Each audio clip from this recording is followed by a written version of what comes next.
In a quiet vault, somewhere between forgotten film cans and studio paperwork, sits a mystery that Hollywood has never solved.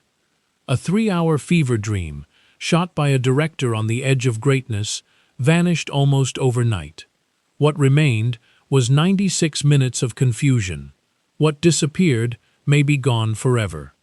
This is the story of a haunted fortress, a cursed production, and the footage that time itself seems to have swallowed. Welcome back to the channel where we dig past the posters, past the trailers, and past the official story to find out what really happened behind the camera. If you love uncovering the secrets studios tried to bury, hit subscribe, because today's investigation takes us into one of the strangest unsolved mysteries in horror cinema history. The film is called The Keep. Released in December of 1983, it starred a young, ambitious cast and was directed by a filmmaker who would later become one of the most respected names in American cinema. But this movie is not remembered as a triumph. It is remembered as a wound. A movie that was gutted, reshaped, and released in a form its own director refused to acknowledge. Somewhere out there, or perhaps nowhere at all, exists a version of this film that almost nobody has ever seen. Let's go back to the beginning, before the disaster, when everything about this project looked like it could not fail. By the early 1980s, a young director named Michael Mann had already proven himself.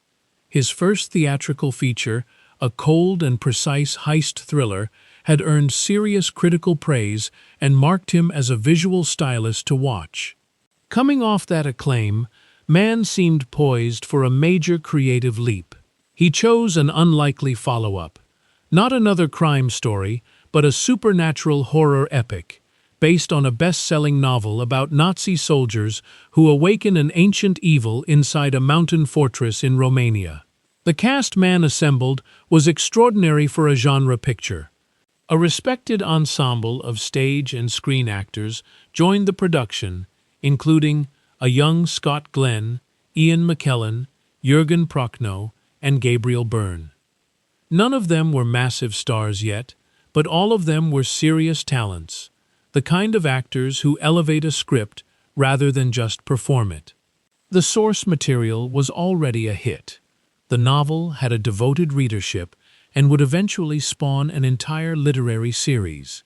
On paper, this had all the ingredients of a prestige genre film: smart source material, a rising director, and a cast full of future legends. But Michael Mann did not want to simply adapt the novel. He wanted to transform it. According to interviews given around the time of production, Mann described his vision for the film not as straightforward horror, but as something closer to a fairy tale, a dreamlike, expressionistic meditation on evil, set against the horror of the Second World War. He was less interested in explaining the supernatural force at the heart of the story, and more interested in using it as a symbol, a state of mind, rather than a monster to be logically defined. This ambition shaped everything about production. The film was shot largely in Wales and at Shepperton Studios in England during the autumn of 1982, with elaborate practical sets designed to feel ancient, oppressive, and dreamlike. The soundtrack was handed to the German electronic group Tangerine, the same band that had scored Mann's previous film. Their synthesizer-driven score would become one of the most distinctive elements of the finished movie, an otherworldly sound clashing against the historical setting of Nazi-occupied Europe. But behind this ambitious vision, cracks were already forming. Ian McKellen, cast as a Jewish historian forced by Nazi officers to help decode the ancient evil trapped within the fortress, threw himself into the role with unusual dedication. He reportedly spent time learning a Romanian dialect for his character, only to be told once filming began that his voice needed to sound different, more American, more like something audiences back home would accept. It was a small moment, but it hinted at a much larger tension bubbling beneath the production, a conflict between man's artistic instincts and the commercial expectations of the people financing the film. Then came the production's darkest turn. By the time filming wrapped, Michael Mann had accumulated a massive amount of footage. Multiple accounts from people close to the production describe his first assembled cut as running somewhere around 3.5 hours. This was not a rough sketch. This was a fully realized epic, a sprawling Gothic nightmare that matched the scope of his original vision. But something was missing, or rather, someone. Just weeks into post-production, tragedy struck the crew. Wally Veevers, the film's veteran visual effects supervisor, died suddenly. Veevers was not just any technician. He was a legend of practical effects work, a craftsman whose expertise was essential to completing several of the film's most ambitious sequences, particularly the elaborate final confrontation between the ancient evil and the forces trying to stop it. Without him, Mann was forced to attempt finishing multiple complex effects sequences himself, without the specialized knowledge required to execute them the way they had been designed. The film would later be dedicated to Veevers' memory, but his death did more than create a technical obstacle. It fractured the entire creative process at the worst possible moment. What audiences never saw was the toll this took behind the scenes. With the effects work in disarray and the production already running long and expensive, the studio began to panic. Paramount Pictures had backed a 3-hour art horror epic from a director with only one previous feature to his name. When early test screenings reportedly went poorly, the studio made its move. According to accounts from people involved with the production, preview screenings of a roughly 2-hour cut did not land well with test audiences, and the film was subsequently taken out of Mann's hands entirely. What followed was a brutal act of studio surgery. Mann's original assembly, reportedly running as long as 210 minutes, was cut down to a lean 96-minute theatrical release. Entire storylines were removed. Character arcs were left unfinished. Motivations that once made sense on screen were reduced to fragments, leaving audiences confused about who these people were and why they were acting the way they did. This is where the real mystery begins, because unlike many troubled productions where a longer cut eventually resurfaces years later on a special edition disc, the Keep's original version did not simply go into hiding. According to multiple sources close to the production, including commentary from restoration teams decades later, questions remain about what actually happened to all of that additional footage once it was removed from the film. Let's talk about what we know was cut, because the fragments that survive tell us just how different this film could have been. According to research compiled by film historians who have studied surviving prints, alternate trailers, and international television broadcasts of the movie, several major story threads were stripped from the theatrical release.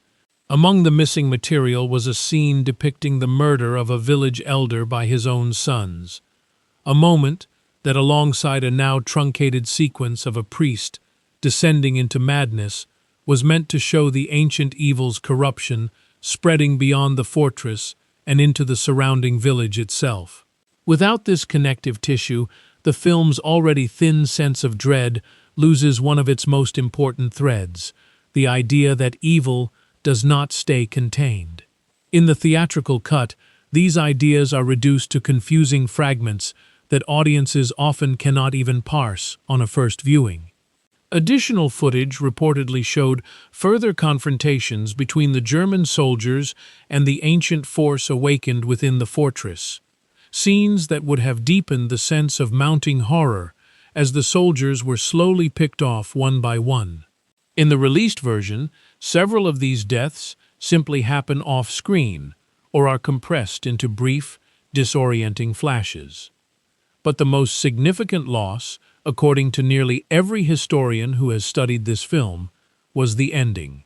In Mann's original vision, The final confrontation between the film's hero and the ancient evil was a sprawling, elaborate effects sequence. Rather than the abrupt conclusion audiences eventually saw in theaters, where the hero simply defeats the creature in a burst of light, the original sequence was designed to mirror the novel far more closely.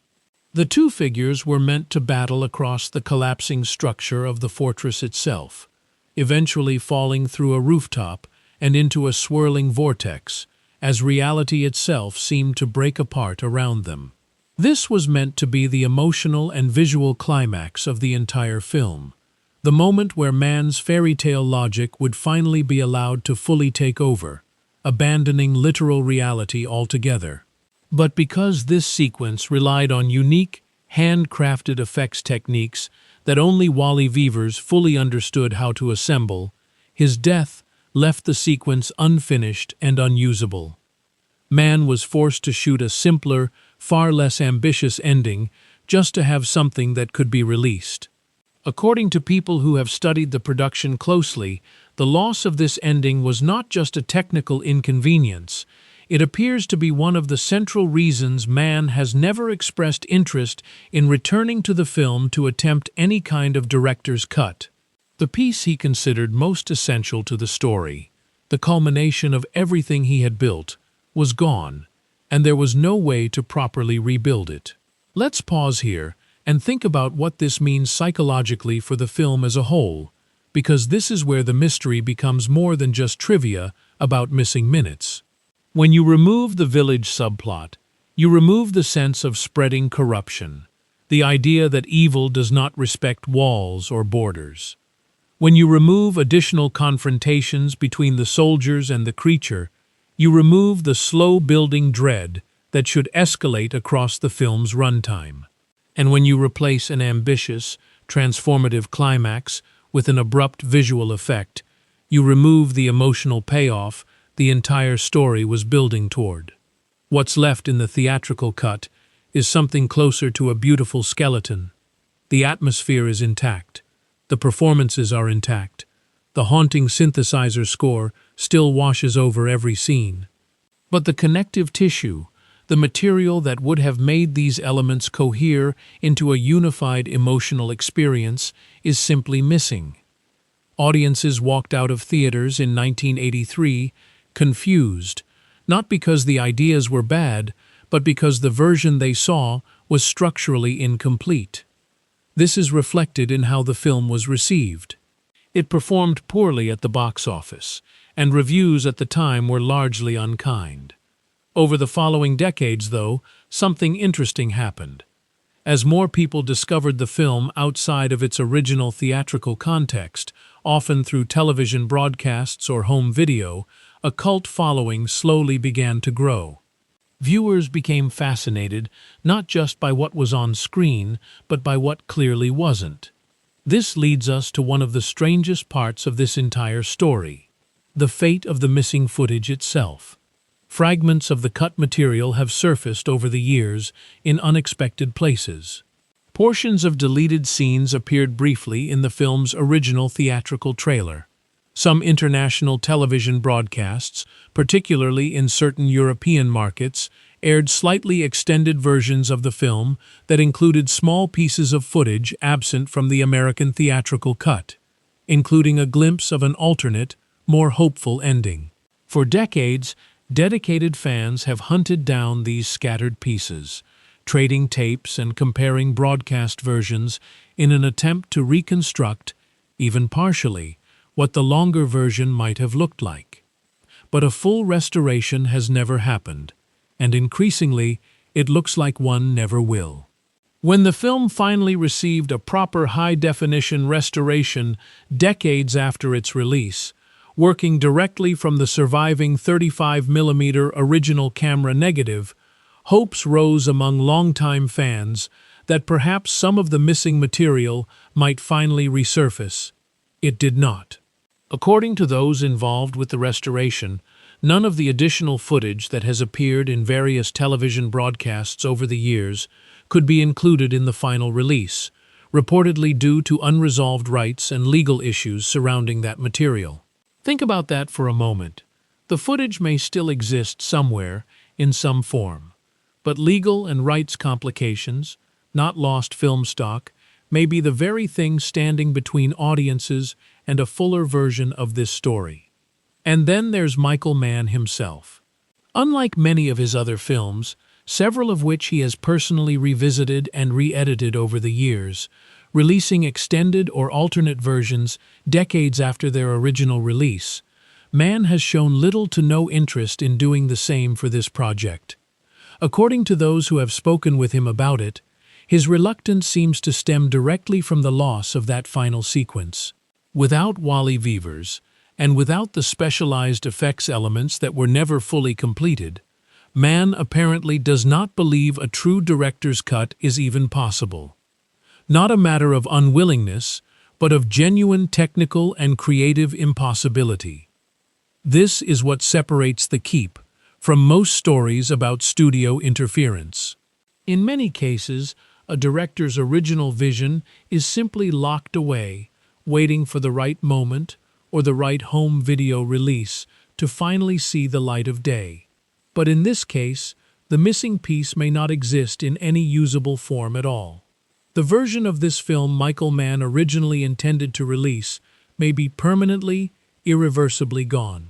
Critics and historians who have revisited the film over the decades have largely arrived at similar conclusions. The theatrical cut is described again and again as visually stunning but narratively incoherent, a film full of striking imagery that never quite adds up to a complete story. Several have speculated that a more complete version, closer to Mann's original assembly, could have transformed the film's critical reputation entirely, turning what became a curious misfire into one of the more ambitious horror films of its decade. Even the author of the original novel has publicly expressed dissatisfaction with how the adaptation turned out, reportedly channeling his frustration into later creative work of his own. It's a rare case where practically everyone connected to a project, the director, the author, the critics, and the fans, all seem to agree that something essential was lost in the process, even if they can't agree on exactly what a complete version would have looked like. So where does that leave us today?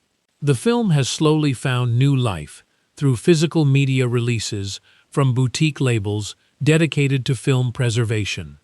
These releases have brought newly restored picture and sound quality to audiences who want to experience the film's atmosphere in the best possible form.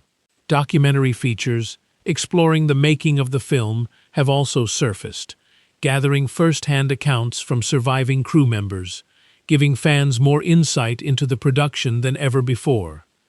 But the central mystery remains unsolved. Somewhere, perhaps in a studio vault, perhaps discarded decades ago and gone forever, sits the difference between a flawed cult curiosity and what could have been one of the most audacious horror films of the 1980s. We may never know for certain which fate actually befell it. What we're left with is a haunting kind of irony. A film about an ancient force trapped and sealed away, misunderstood by the people who encounter it, has become a story about itself.